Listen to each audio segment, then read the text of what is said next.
papuri po sa ating Panginoon mga kapatid. At muli po ay welcome po sa ating Nightlight. At kagaya po ng sinasabi po natin at namin po ay muli po ay tapos na po yung ating Youth Month. Kaya ngayon po ay muli po kami nagbabalik para muli po ay ma-share po yung salita ng Panginoon. At sa lahat po ng nakikinig po sa atin mga kapatid ay isang mapagpalang gabi po sa ating lahat and welcome po sa ating Nightlight. At pwede po natin i-share yung link po natin or i-share po natin ito sa mga GC po natin nang sa ganun po ay makapakinig din po ng salita ng Diyos yung mga kaibigan po natin sa Facebook.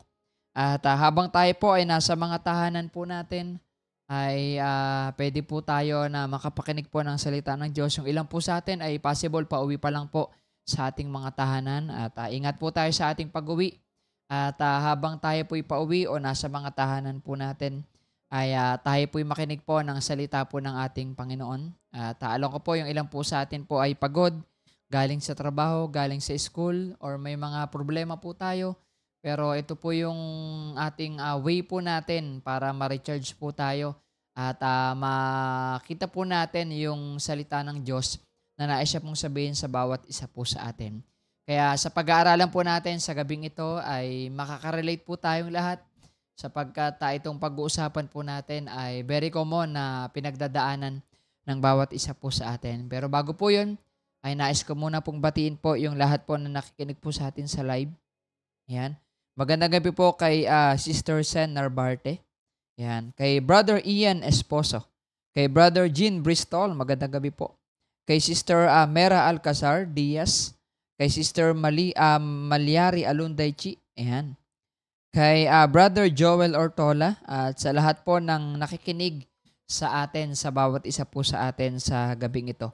At muli po sa lahat po ng pinagpala po ng Diyos, yan, pwede po makikilike and heart po sa ating comment section. At sa pag-aaralan po natin ay hingi po tayo ng guidance sa ating Panginoon. Tayo muna pong lahat po ay sama-samang yumuko at manalangin po sa ating Panginoon. Maraming Diyos na makapangyarihan sa lahat, Lord, maraming salamat po sa oras pong ito. Salamat muli, Panginoon, sa pagkakataon na minsan pa, Panginoon, ay maintindihan po namin ang mensahe niyo po sa amin sa gabing ito. Amin dalangin, Lord, ang inyong paggabay sa bawat isa po sa amin. Give us knowledge and wisdom, Lord God, na maintindihan po namin ang inyong mensahe, Lord God, sa amin sa gabing ito, Panginoon. At nawa, Lord God, bagamat ano man po yung mga ginagawa po namin, tanggalin niyo po, Lord, yung mga distraction.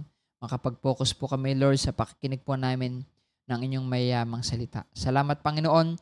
Patuloy ka po naming pinupuri at pinapasalamatan sa pangalan ni Jesus.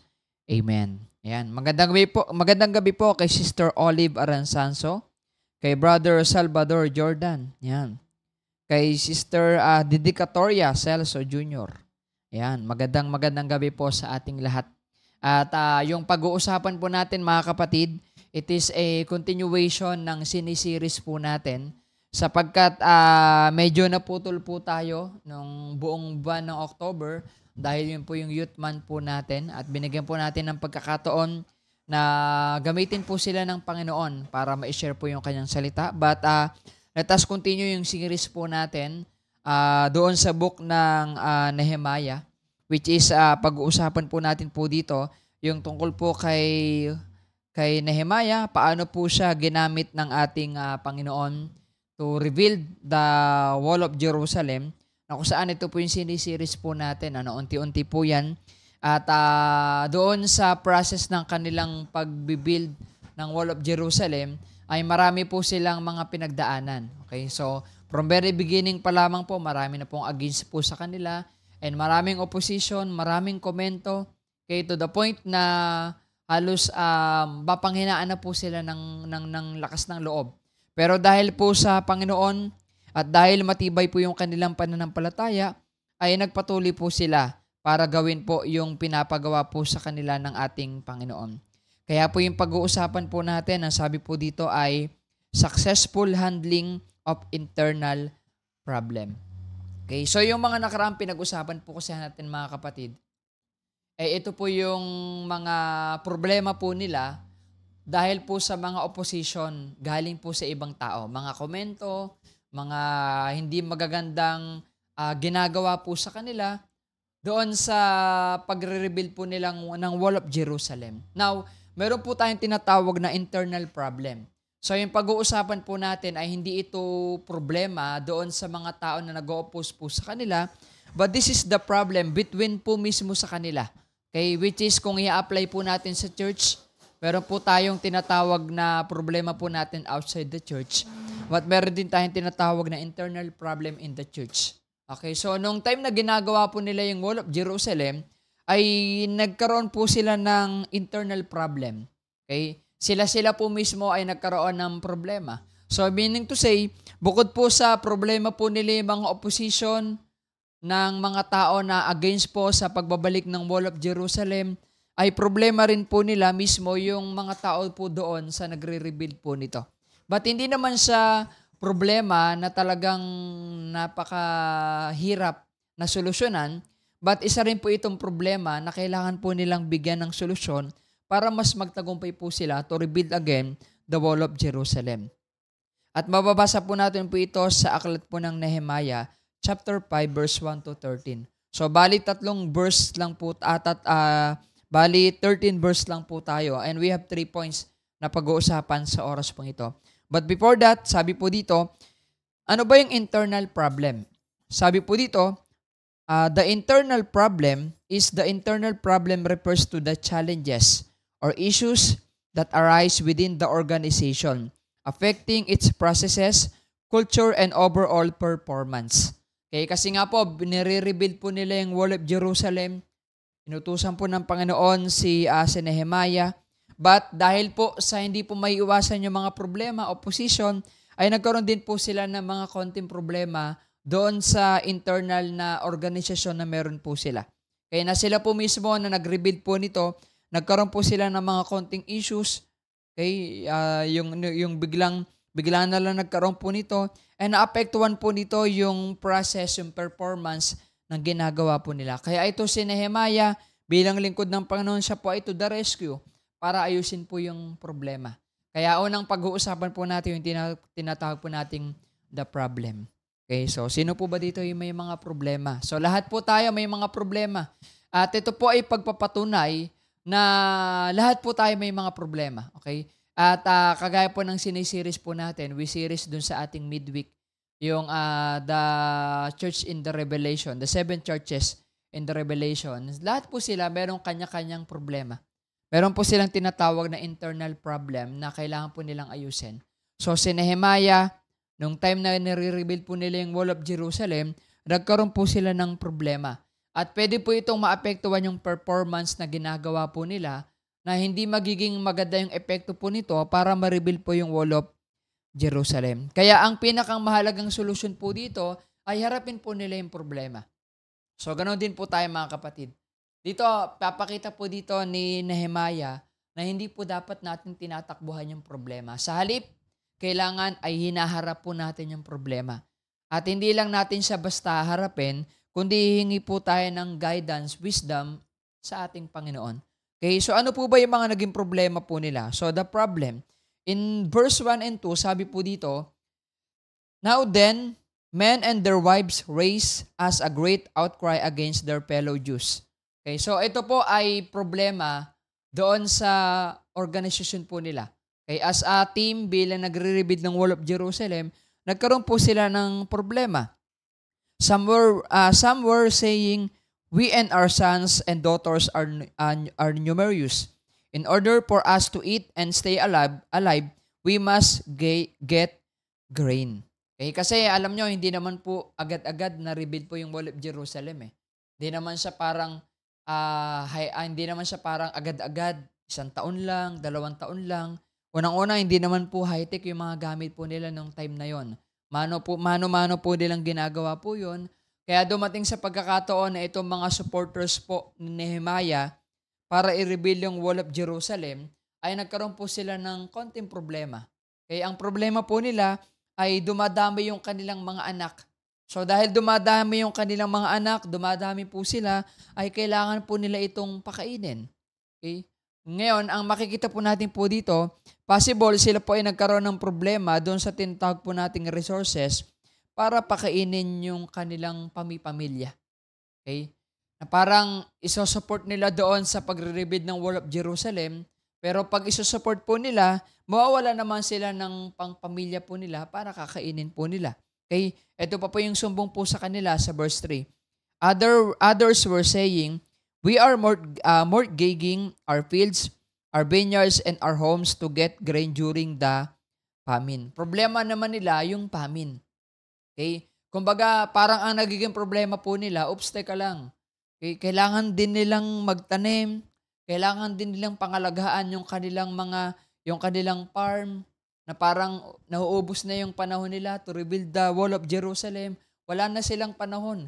Kailangan nila mag-ipon kasi malapit ang dumating yung tagtuyot. Okay? O kaya naman po yung taglagas o yung time na talagang mawawalan po sila ng kakainin. Kailangan po nilang mag-imbak. Okay? Meron pa pong isang sumbong. Sabi po dito sa verse 4, "Still others were saying, we have had to borrow money to pay the king's tax on our fields and vineyards." Sabi po dito sa sunod po natin, verse 5, "Although we are the same flesh and blood as our fellow Jews, and though our children as good as theirs, yet we have to subject our sons and daughters to slavery. Some of our daughters have already been enslaved, but we are powerless because our fields and our vineyards belong to others." Ang problema po kasi po nila dahil na-capture po sila ng Assyrian, ay hindi naman po yung hari po nila ay hindi naman po lehitimong Hudyo o taga Jerusalem. So anong nangyari, nagbibigay po sila ng tax to the point na dahil wala na po silang maibahid for tax, ay kailangan na po nilang ibahid yung kanilang mga anak at nagiging alipin yung kanilang mga anak. And it is involved yung mga ilang Hudyo na kung saan ay nagtatrabaho sa gobyerno po nila, na kung saan ay nagiging problema din po nila. Dahil sa halip na tulungan po sila, ay parang kinikikilan pa po sila ng mga kapwa po nila Hudyo. Sinisingilan sila ng mataas na buwis. Talagang ginigipit po sila at to the point na dahil wala silang maipambayad kahit po yung kanilang mga anak, ay pinambabahid po nila. So ito po yung problema na kinaharap po ni Nehemiah na parang obstacle lang, parang matitigil yung pagpapatayo ng Wall of Jerusalem. Mapupuspon dahil po sa gento. Sabi po dito sa next slide po natin, ang problema po dito ni Nehemiah is the rant of their fellow Jews. Okay, naranasan na po ba natin na merong nag-rant po sa atin? Nag-rant po sila kasi may problema. Possible kung ikaw po ay isang may-ari ng business, kung ikaw ay merong taong pinapasahudan, pinapasweldo, nakaranas ka ng rant sa kanila na pwede po bang bumali, pwede po bang sumahod, pwede po bang mag-advance, pwede po bang taasan yung sahod namin kasi ang taas na ng ngayon, inflation ngayon, tumataas yung mga bilihin, mga ganun pong klase ng reklamo, rant, which is hindi naman masama kasi karapatan po nila po yun. Okay? But ang point po dito, paano nila harapin yung gantong klase ng rant, gantong klase ng reklamo? Paano nila matutuloy yung pagre-rebuild ng Wall of Jerusalem kung ang dami po nilang rant? Okay, na baka maka-apekto para hindi po ito matuloy. Okay, bukod po sa rant, ang pinakang problema po nila na makikita po natin yung shortage of the resources. Okay? Parang yung mga supporters, hindi man nila directly sabihin kay Nehemiah, gusto nilang sabihin na wala na kaming pang support. Okay, shortage na kami. Kasi kahit kami mismo, wala na kaming makain. Paano natin matutuloy yung pagpapatayo nito kung kami mismo na nagsusupport dito ay walang-wala na rin kami? Okay, so that's a big problem na kinakaharap po dito ni Nehemiah. Okay, now so shortage. Okay, minsan nararanasan po natin po 'yon. Nagso-short po tayo sa budget, sa mga resources na kailangan po natin. Okay, sila po possible nag-short po sila sa mga resources, sa mga wall, sa mga kailangan po nila na gamitin.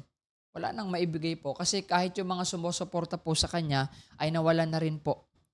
Okay, ng pang-support para itayo yung Wall of Jerusalem. That's a big problem na kinakaharap po nila. And syempre, pangatlo, financial problem.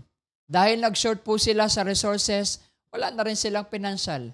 Wala na rin pagkukunan ng pera para bilhin yung mga materyales na kailangan to rebuild the wall of Jerusalem. Okay? So ito po yung kinakaharap po dito ni Nehemiah. And kung titignan po natin mga kapatid, sabi ko nga po, sa church po natin, nagkakaroon din tayo ng tinatawag na internal problem. Okay? Most common, yung mga problema po sa church po natin, kung i-relate po natin, or sa family po natin, may mga internal problem din po sa family. Like for example, yun, nag-short sa financial, nagkaroon ng konting problema sa relationship, sa mag-asawa, sa mga anak, o sa mga anak sa kanilang pamilya. Yun po yung tinatawag na internal problem. Okay, na hindi siya pwedeng solusyonan ng ibang tao. Ang pwede magsolusyon po nito, yung mismong bilong po doon sa core na yon. Which is dito po, kay makikita natin na kailangan solusyon to ni Nehemiah. And sa church po natin mga kapatid, ano ba yung mga common internal problem of the church? Okay, internal po yan po, nagkamali lang po. Okay, minsan ang nagiging problema po natin po sa church, okay, yung mga tinatawag po nating mga committed leader. Okay, so nagkakaroon tayo ng internal problem sa church kasi minsan kulang po tayo sa mga committed leader.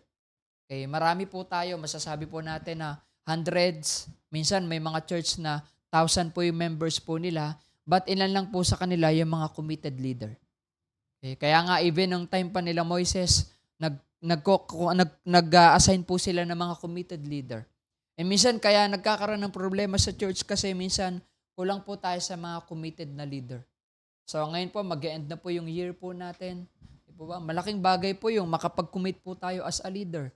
Okay, hindi lang tayo basta magko-commit, kundi gagawin po talaga po natin yung ating responsibilidad dahil tayo po ay nag-commit sa ating Panginoon. Okay, minsan problema po natin sa church is support from the other members. Okay, siguro kung sobrang dami po nilang supporters or kung lahat lang po ng mga Hudyo ay susupport po kila Nehemiah, hindi po sila magkakaroon ng ganito kalaking problema. Pero dahil ilan-ilan lang naman po sila, konti lang naman po yung sumuport po sa kanya, ay nagkaroon po sila ng malaking problema. So commonly sa church, nagkakaroon din po ng problema kapag hindi ganun ka-full support yung mga members. Okay, that's why sa church po natin mga kapatid, kailangan po natin ng suporta ng mga members po natin. If we have fellowship, magkakaroon po tayo ng mga gawain po natin. Okay, magkakaroon tayo ng clean-up drive tomorrow. Magkakaroon tayo ng fun run, family dinner, anniversary. So, kailangan po natin ng support for everyone. Okay? So, hindi naman po nawawala yung problema sa church. Pero the more na mas nagtutulungan po tayo, mas lumiliit yung problema po natin. And can we imagine kung lahat po sa support kay Nehemiah, baka mas maging konti na lang po yung kanilang problema. Pangatlo, yung tinatawag nating involvement in ministry. Okay? Minsan, ang nagiging problema po ng church, internal problem of the church, ay konti po yung na-involve sa ministry. Okay, which is, marami po tayong pwedeng magawa po sa church po natin. You can ask yung ating mga elders, mga pastors, ano po yung pwede namin maitulong. Anong ministry yung pwedeng mapuntahan po natin? Okay? O makomit po natin para doon po tayo makapag-ministry. Malaking bagay po yun para sa bawat isa po sa atin. Kaya isa po sa nagiging problema sa last po natin sa first point, yung relationship to each other, to everyone. Okay? Minsan parang kala natin hindi nakaka-apekto yung relationship po natin. Kapag nagkaroon ng konting problema, hindi pagkakaunawaan, tampuhan, kala natin parang walang epekto sa church. Pero sa totoo lang po mga kapatid, nagkakaroon din po siya ng malaking epekto sa church po natin. That's why dapat pinangangalagaan din po natin yung ating relationship sa bawat isa po sa atin. Kaya yun po yung nagiging problema po natin mga kapatid. So pinakita ko lang po dito yung mga common problem, okay? Yung mga internal problem na pwedeng kaharapin po natin sa church, okay? Sa family, okay? At makikita naman po natin po dito ano po yung mga dapat kailangan po natin gawin. What is your response? Bilang isang leaders ng church or bilang isang leader ng isang organisasyon, ano po yung dapat maging response po natin? So, nung narinig ni Nehemiah yung rant ng mga kapwa niya Hudyo, ito po yung naging response po niya. Okay, so the response. Pag binasa po natin yung verse 6 and 7 to 8, When I heard their outcry and discharge, I was very angry. Bakit kaya po nagalit si Nehemiah? I pondered them in my mind and them accused the nobles and officials. I told them, you are charging your own people interest. So I called together a large meeting to deal with them. Okay, sa verse 8, and said, as far as possible, we have bought back our fellow Jews who were sold to Gentiles. Now you are selling your own people, only for them to be sold back to us. They kept quiet because they could find nothing to say. Alam nyo, ang problema po pala po dito, that is the internal problem. Kasi sa totoo lang, ang problema po nila, sila-sila lang din naman po. Okay, now which is dapat nagtutulungan po sila. Ang naging problema po pala po dito nila Nehemiah, yung mga kapwa Hudyo po nila na dapat tumutulong po sa kanila, ay nagiging dahilan pa para magkaproblema po sila. Bakit po? Kasi yung mga ilang officials na nagtatrabaho sa government, mga Hudyo rin naman, naniningil ng buwis, sinisingilan po nila ng buwis yung kapwa po nila Hudyo, tinataasan po nila ng singil. Kaya nga po, nung time pa lang po nila Jesus, di po ba? Kaya tawag na po nila sa mga tax collector, mga sinners. Kasi madadaya. Mga matataas sa maningil ng buwis. Sabing gano'n ni Nehemiah, bakit parang hindi nyo kalahi itong mga to? Bakit tinataasan nyo yung singil? Yung mga pautang, dinodoble ninyo. Yun po yung mga common problem na pinagdadaanan po nila. Okay, so ang ginawa po ni Nehemiah dito, ang response po dito, ay pinace niya po yung problema. He faced the problem among them. Okay, anong ginawa po ni Nehemiah? Kinausap niya yung mga involved dun sa problema na yon. Nag-gather siya ng meeting and kinausap niya yung mga official, sabing ganon, dapat sinusuportahan nyo kami. Pero bakit parang kayo pa yung nagiging dahilan para hindi namin matuloy yung proyekto na nais ng Diyos para sa bawat isa rin naman sa atin. So he faced the problem among them. Ang pinakang solusyon, pinakang best response po natin kapag may problema mga kapatid, let's face it. Harapin po natin yung problema. Huwag po natin parang takbuhan o yung iba naman pag may problema, parang wala nakikitang problema. Okay? Ang maganda kay Nehemiah, inaayos niya po yung problema. He faced the problem. Kaysa pamamagitan ng he settled the issue. May problema yung kapwa Hudyo sa kapwa niya Hudyo, then pinag-usapan nila. Miniting niya para magkaayos po sila. Hindi pwede yung, may problema sila, hayaan mo sila. Kailangan inaayos po natin yung bawat problema na meron yung bawat isa po sa atin. Okay, so he find the solution, and yung solusyon na nakita po dito ni Nehemiah, walang iba kundi yung kausapin yung mga tao na nagiging problema doon sa kanilang core. Okay, internal problem. Okay, hindi nila pwedeng sisihin yung mga against sa kanila kasi wala namang pakialam sa kanila yon. Ang kailangan niyang kausapin dito, yung mga involved din naman sa ginagawa po nila na which is nagiging dahilan para mahirapan din po sila. So he faced the problem sa pamamagitan ng pagsisettle ng mga issue and he find the solution. Kaya po sa bawat isa po sa atin mga kapatid, kailangan maging gano'n din po tayo. Okay? We need to respond doon sa mga nagiging problema po natin sa family, sa church. Kailangan meron po tayong respond.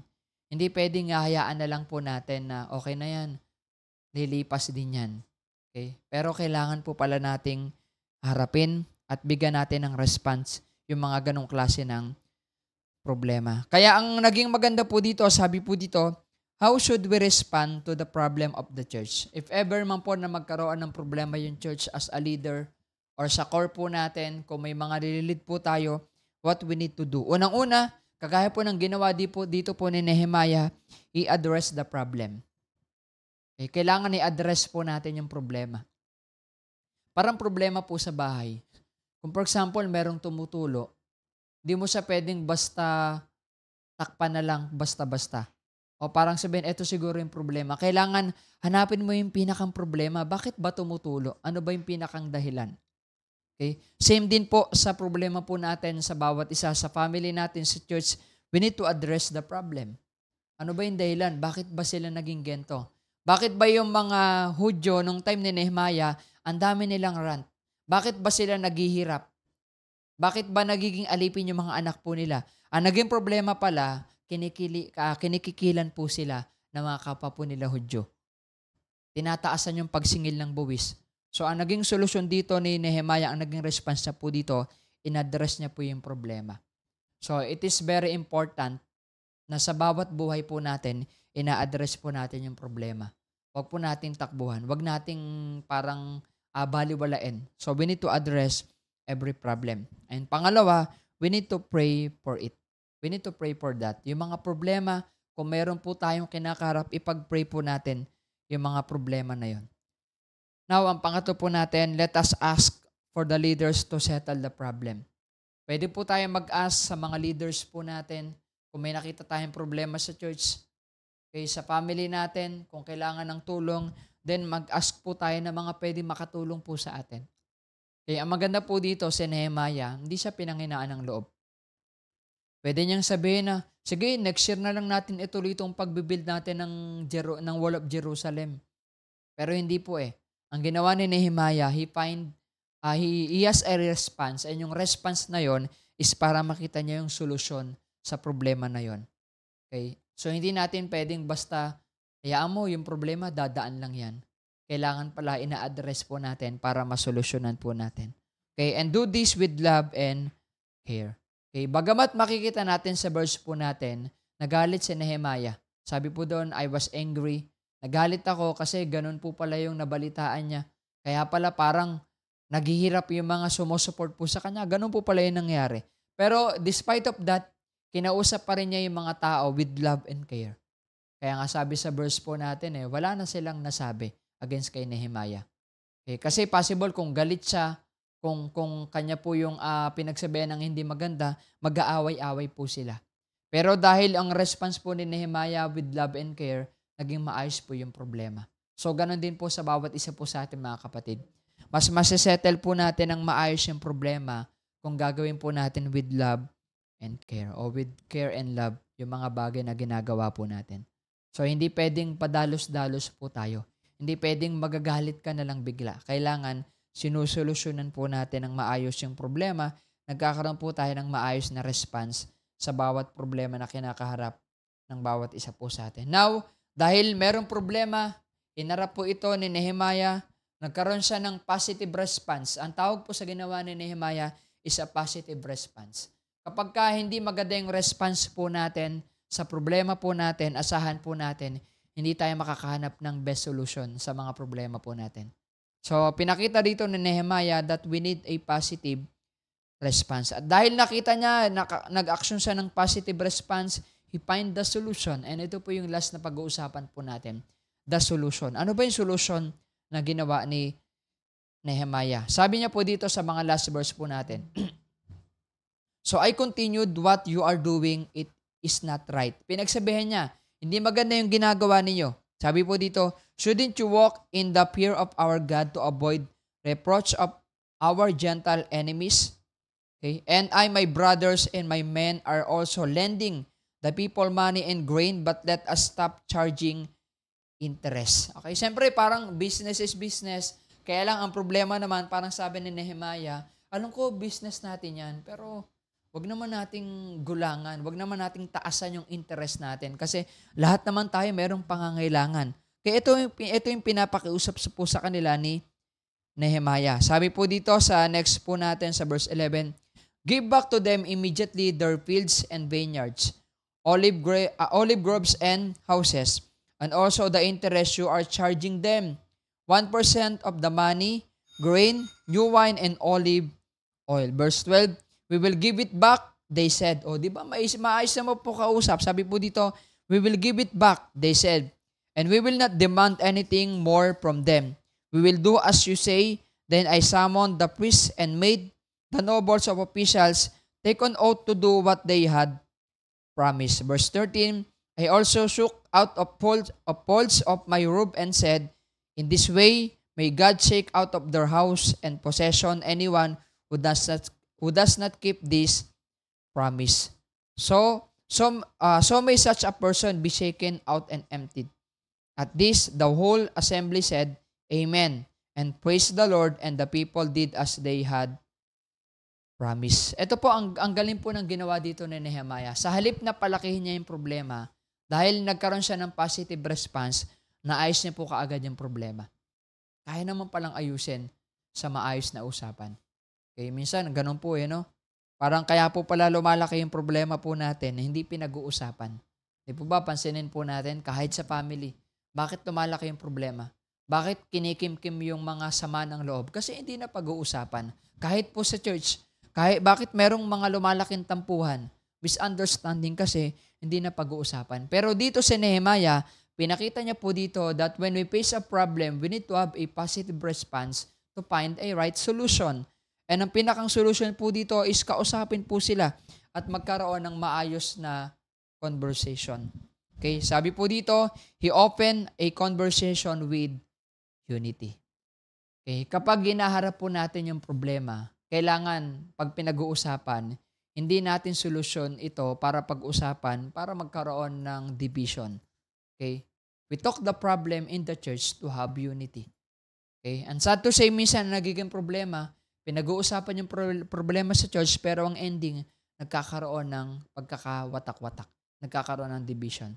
But dito, pinakita dito ni Nehemiah na hindi dapat tayo mag-away-away kasi mga Hudyo tayo. Mga isang lahi tayo. Isa tayong mga tinawag ng Diyos.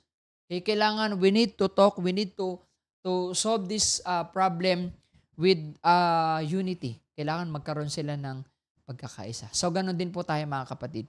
If there's a problem in our family, in the church, then let's have a conversation with unity. Okay? Kailangan pag natapos po yung conversation na yon, mayu-unite po. Hindi magkakaroon ng division. Kasi isa lang naman po yung goal po nila. Magawa yung pinapagawa po sa kanila ng ating Panginoon. And pangalawa, speak the truth.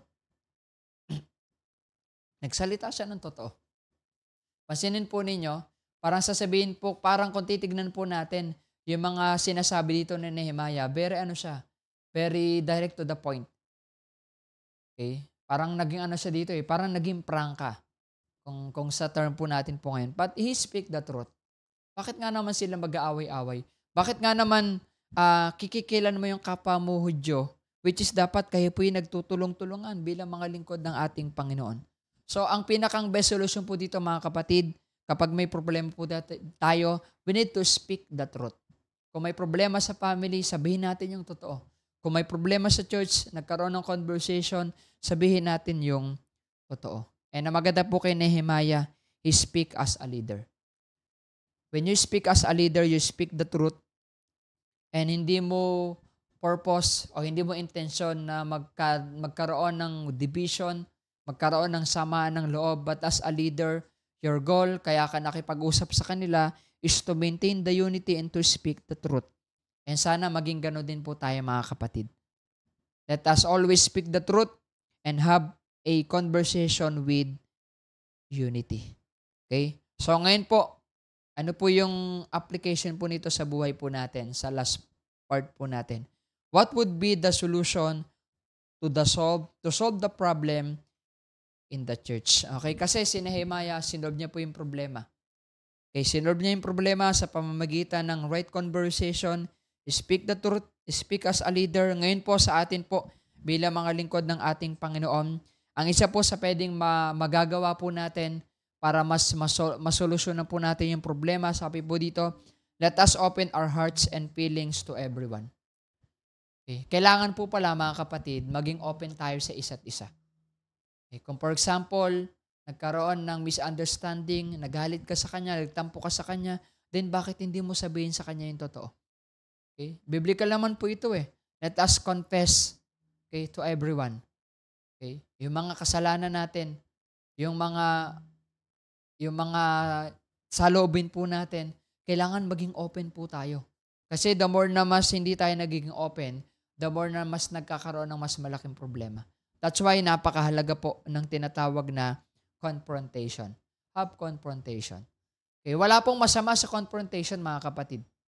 As long as na ang purpose is para mas mapabuti po yung bawat isa po sa atin. Okay, hindi naman purpose ng confrontation na magsigawan tayo, mag-away-away tayo, magkasamaan tayo ng loob. Hindi po ganun ang purpose ng confrontation. Kasi even dun sa time nila Jesus, nila Paul, ginagawa po nila yung confrontation. Okay, kaya nga si Pablo, kinonfront niya si Peter na mali yung ginawa niya. Di po ba? Pag mababasa po natin, meron tinatawag talaga ng confrontation, pero ang ginagawa po nila po yun para mas maging healthy yung church po nila. So, pwede rin natin gawin to mga kapatid. Have confrontation na kung saan ay meron tayong tinatawag na harmony. Okay, yung purpose ng confrontation is to maintain the unity ng bawat isa po sa atin. And sunod po natin, let us accept the correction. Okay, pansinin po natin, in-accept po nila, mali po sila. Kaya ang ending, dun sa mga last verse na binasa po natin, okay, sige, hindi man nila literal na binanggit na, uy, sorry, nagkamali kami. But in return, dahil maganda po yung pakikipag-usap sa kanila ni Nehemiah, sabi nila, okay, sige, ibabalik namin. Okay, and sabi nila, nagkasundo po sila na kung saan ay purihin yung ating Panginoon. So, meaning to say, yung mga problema na kinakaharap po natin, sa family man natin, sa church man po ito, kaya mahalaga po yung mga bagay na pinag-uusapan po natin. Let us open our hearts, our feelings to everyone, have confrontation, accept correction, and humble ourselves. I-humble po natin yung mga sarili po natin. Okay, sa kapwa po natin. Magpakababa po tayo. Si Nehemiah, speak as a leader, pero hindi para siyang yung boss. Iba kasi mag-speak yung parang ikaw yung pinakang boss na o ako yung pinakamagaling dito. Hindi. Si Nehemiah, speak as a leader with humble. Okay, kaya naiintindihan po ng mga tao na kung saan nakikinig po sa kanya. And forgive everyone. Okay, magpatawaran po tayo. So sila po, nagpatawaran po sila. Kung ginulangan namin kayo, kung dinaya namin kayo, patawarin nyo kami. Okay? Kaya ang ending, nangyari po nito, is nagtuloy-tuloy pa rin naman po na i-rebuild yung Wall of Jerusalem. Hindi man ganun kadali kasi dun sa mga next chapter po natin, may mga problema pa rin po silang kinaharap. But alam niyo po yun, ang makikita po natin po kasi po dito, minsan yung mga nagiging problema, internal problem, is nagiging way to stop yung dapat na pinapagawa po sa kanila ng Panginoon. Okay, ganun din po sa church. Kapag ka nagkaroon ng internal problem, hindi na ayos, pwedeng matigil yung mga mahalagang bagay na pwede natin magawa para sa Panginoon. Either fellowship or good relationship. Pero hindi pumayag si Nehemiah na magtapos po doon. Kaya ang ginawa po niya, humanap po siya ng solusyon. E sana ganun din po tayo. So, meaning to say mga kapatid, lahat ng problema ay merong solusyon. Kung ito po ay ating hihingian ng wisdom sa Panginoon, ilalapit sa Panginoon, at gagawin po natin o ginagawa po natin yung mga bagay na ito para po sa ating Panginoon. Kaya po dito sa ating conclusion, sa last po natin, let us always solve the problem with peace, have trust in God, and honor Him. So sana po mga kapatid, hindi ko man po alam yung mga problema po natin, sa family po natin, sa kapwa po natin, but sana i-solve po natin po yan with peace. Magtiwala po tayo sa ating Panginoon at i-honor po natin po si Lord. Kahit po may problema po tayo, we can honor God. Sila nga po, na-honor po nila yung Panginoon eh. Pansinin po natin, kahit problema na yung pinag-uusapan po nila, they honor the Lord. So, ganun din po tayo. Okay, walang pinipiling sitwasyon yung pag-honor po natin kay Lord. Kahit maganda yung kinakaharap po natin, kahit pangit man o may problema yung ating kinakaharap, we can honor the Lord. Kasi ito po yung purpose po natin. And sana sa bawat isa po sa atin, gawin po natin po yan para po sa ating Panginoon. Kaya mga kapatid, ito po yung pag-uusap po natin. Maiksi man po ito, pero sana po ay nabigyan ng paalala po sa atin that let us give and let us do everything for the Lord. Marami tayong mga gawain po this month. Okay, pulpak po yung mga gawain po natin. Mga kapatid, sana let us support yung mga gawain po natin para sa ating Panginoon.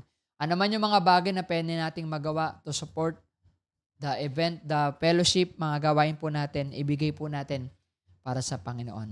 And muli po, isang mapagpalang gabi po sa ating lahat. At God bless po. Pero bago po yun, bago po tayo mag-end, ay tuloy-tuloy na po tayo sa mga balita po natin. Siguro yung mga mahalagang balita po natin, i-announce po natin. Una po, tomorrow po, ay yung ating cleanup drive. So, we are invited. Ini-invite po natin yung mga kapatid po natin. Kung hindi po tayo busy at kung gusto po nating mag-exercise, okay, ay bukas po, cleanup drive po natin. 8:30 po yung ating call time. Sana po maka-attend po tayo at lilinisin po natin yung church po natin. Sama-sama po tayo to prepare yung ating anniversary para po sa ating Panginoon, and sana po magkita-kita po tayo. And kalaki po nun, tuloy din po yung ating RBS sa Block 27. Sana po suportahan po natin. Dahil po kasabay po siya ng ating cleanup drive, ay meron naman po tayong team na ipapadala po doon na magiging part po sila ng Block 27. Okay po, para at least kahit papaano po ay hindi po maputol po yung gawain po natin po doon, ministry po natin. Kaya bukod po doon sa cleanup drive po natin, ay meron din po tayong ministry sa Block 27. So sa mga ilang kapatid po natin, ay pwede pong sumama po doon to support din po yung gawain po natin para po sa ating Panginoon sa Block 27. So yun po, yung ilang po nating mahalaga. Bukas din po, CYF po natin sa mga kabataan. So sana supportahan po natin. Kita-kits po tayo sa Sunday, gawain po natin, fellowship po natin, Sunday worship para po sa ating Panginoon. So I think yun naman po yung mga ilang mahalagang balita po natin. So sa mga birthday celebrant po natin, happy birthday po. At mag-ingat po tayo, pag-pray po natin mga kapatid yung panahon po natin. So meron po tayong kinakaharap na talagang pinagpe-pray po natin. Kung loloobin ng Diyos na malusaw po yung bagyo, then that is a God's will. Then kung hindi po, hingi po tayo ng protection sa Panginoon. Hindi naman niya po tayo pababayaan. Pero siyempre, still praying pa rin po na kumilos po ang Diyos sa weather po natin. At maganda po tayo at patuloy pong ipanalangin yung bawat isa po sa atin. So, yun po yung ating mga announcement at mga ilang paalala po sa atin ng Panginoon. At antay po tayo ng 1 minuto. Hantay lang po ako ng mga prayer requests kung may mga prayer requests po tayo.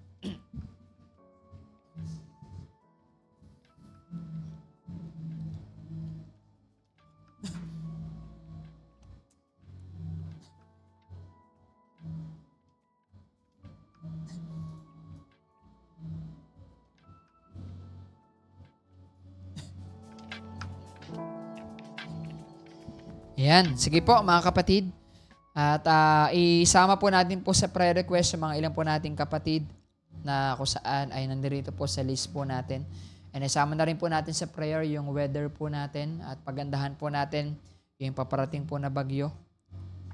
Sige po, tayo pong lahat po isama-samang yumuko at manalangin po tayo sa ating Panginoon. Ama naming Diyos na makapangyarihan sa lahat, Lord, maraming salamat po sa oras pong ito. Salamat po muli, Lord, sa pagkakataon na minsan pa ay amin kang paglingkuran, Panginoon. At patuloy, Lord, na maintindihan na mensahe niyo po sa amin sa gabing ito. Lord, meron man po kaming kanya-kanyang problema, Panginoon, sa loob ng aming pamilya, sa loob, Lord, ng church. Pero, Lord, naniniwala kami, Lord, na sa tulong po ninyo, kaya po namin po itong ayusin, Panginoon. Tulungan niyo po kami, Lord God, na maging kagaya ni Nehemiah, Lord God, to face the problem, Panginoon, with a positive response, Panginoon, na sa ganon makahanap po kami, Lord, ng tamang solusyon na ikaw pa rin yung ma-honor po namin, Panginoon. Salamat, Lord God. Give us wisdom, knowledge, Lord God, strength para po harapin yung mga problema na meron ang inyong mga anak, Lord God. Kalakip ng aming panalangin, Lord, ang ilang po sa aming mga kapatid, Lord God, na merong prayer request, Lord God. Panalangin, Lord, para po sa mga kagalingan. Kagalingan, Lord God, para po sa mga pisikal na kanilang pinagdadaanan, Lord God. Especially, Lord God, para po kay Sister Marline, Lord God, kay Sister Esther, kay Brother Romel at Adriano, kay Sister Carmelita, kay Sister Rowela, kay Brother Andro, kay Brother Pedro, Panginoon, at sa family po ni Sister Olive, Panginoon. Lord, lahat po sila ay merong kani-kanilang problema. Physical, Lord God, ay meron po silang dinadaing, Panginoon. But we believe, Lord God, na ikaw yung aming dakilang manggagamot. Magpapagaling, Lord, sa inyong mga lingkod, Panginoon, sa aming mga kapatid. And Lord, sa mga pangangailangan po nila financially, kayo rin po yung mag-provide, Panginoon. Huwag nyo rin po silang pagkukulangin sa kanilang pananampalataya, Panginoon, na sila po ay gagaling ayon sa inyong dakilang kalooban. Ingatan nyo rin po, Lord God, ang bawat isa po sa amin sa paparating, Lord God, na typhoon, Panginoon. Hindi man po ito, Lord, malusaw, Panginoon, pero Lord, ingatan niyo po kami, Panginoon. Hindi lang po yung bawat kapatid po namin, Lord, sa Olongapo, Lord God, kundi sa bawat lugar, Panginoon, na matatamaan po nito, Panginoon. Huwag niyo po silang pababayaan, Lord God. Maging safe yung bawat isa po sa amin, Panginoon. Maging ready kami, Lord God, sa mga pwede mangyari, Panginoon. At ibigay pa rin namin, Lord, ang buong pagtitiwala po namin po sa inyo. Naniniwala kami, Lord, na hindi niyo po kayo pababayaan at patuloy niyo po kaming gagabayan. Sa bawat family na meron po kami, Lord, ingatan niyo po kami. At patuloy, Lord, na gabayan yung bawat pamilya na meron ang bawat isa po sa amin. Lord, sa mga may kaarawan, maraming salamat po. Patuloy po nilang ma-enjoy yung mga kaarawan po nila kasama po yung mga mahal po nila sa buhay, Panginoon. Naglilingkod po sa inyo. Ano man yung desire ng kanilang puso, Lord God. Kayo po yung patuloy na duminig po nito, Panginoon. Maraming salamat, Lord God. And Lord, sa mga upcoming event po namin, tinataas po namin po sa inyo, sa aming nalalapit, Lord, na anniversary, sa aming panran, Lord God, family dinner, sa cleanup drive, Lord God, sa ministry sa Block 27, Lord God, sa gawain, Lord God, sa Nueva Ecija, Panginoon, sa mga kabataan, kababaihan, gabayin niyo po ang bawat isa po sa amin. And Lord, naniniwala ka po kami, Panginoon, nabibigyan niyo po ng katugunan lahat ng aming mga panalangin. Maraming salamat, Panginoon. Patuloy ka naming pinupuri, pinapasalamatan sa pangalan ng aming Panginoong Yesus. Amen. God bless po sa ating lahat, mga kapatid, and papuri po sa ating Panginoon. See you po sa next Friday.